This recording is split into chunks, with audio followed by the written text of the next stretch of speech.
So, hello everyone and welcome back to K-Chat, Vice City's main place for things. I mean, well, it's a place in Vice City where things go on, like interviews or things, or other things like that. But at the moment, it's interviews, and I'm Amy Scheckenhausen, the best interviewer in Vice City and exclusive to K-Chat. Remember, you only hear Amy on K-Chat. Our next guest is a man on a mission, and that's why he's got such a silly name. His mission is simple. Zoos. His name is Mr. Zoo. G'day, Aim. Hi, Mr. Zoo. Hi, the name's Pat Flannery, but I love zoos, I really do.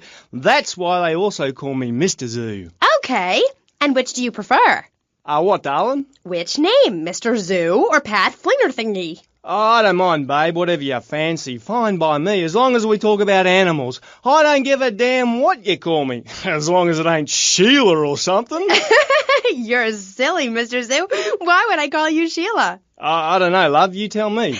Oh, this is getting confusing. It says here your name is Mr. Zoo, and now you're saying your name is Pat Flanagan, and now you're saying it's Sheila? Doll, the name ain't Sheila. That's a Sheila's name. It's an Australian joke. Okay, all right. I don't speak Australian. Do I? I guess not, sweetheart. Okay, well, moving on. You're Mr. Zoo. That I am. Cool. And I hear you've made quite a name for yourself. Why is that? Because I love animals, Aim. Animals and publicity and stuff, but I love animals. Oh, I love them. Me too. That's the thing, babe. We all love animals, but we don't know too much about them. That's what I'm here to tell you about. That and myself, of course. Of course. So, right. What about animals? Well, it's interesting, right? But not a lot of folks realise that we're 90% the same as a fly or a cockroach or a pigeon. That's the new science out there called genetics, I think, which is going to be real popular real soon. But what it tells us is all animals are pretty much the same from a genetical level. Oh, cool. Damn right it's cool, babe. You know what that means, don't you? No, I haven't got a clue. It means we've all got to start caring for one another like family. Okay, so let me get this straight. Like, my brother is a cockroach, and my dad is a pigeon, and my mom is a fly. Is that right? Well, sort of geneticalistically speaking, but you're bang on, love. And you know what that also means? No. That you could, legally speaking, marry any animal you wanted and have kids. Unless you're married already, babe. You ain't married, are you? No, I just split up from my boyfriend. He didn't like me being on the radio. Whatever. Said I sounded stupid. Well, that's my point, love. I mean, imagine if you'd been out dating a wolf or a cute little deer. He'd protect you and stuff, urinate to keep out intruders, but he wouldn't mind you being on the radio. Wouldn't mind a bit. Why not? Wolves and deers have no concept of jealousy at someone else's success. That's the genetistic variation between Homo erectus and spider monkeys. Jealousy and fur and stuff. Oh. Oh, indeed, sweet thighs. Oh, indeed. Would you like Mr. Zoo to tell you something else? Yeah?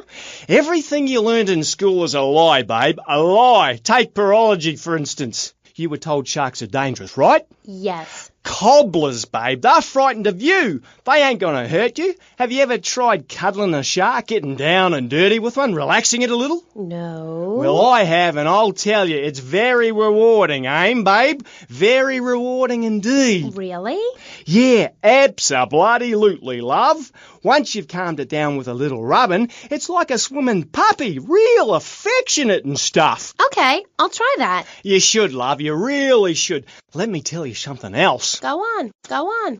Well, this is something for the guys out there, really. You know, with a girl, right, you ain't got a clue. I mean, a female human, when she's on heat, right, and ready to mate, looks identical to a female human when she ain't on heat, and would throw a drink over your face if you grab her behind and start trying anything intimate.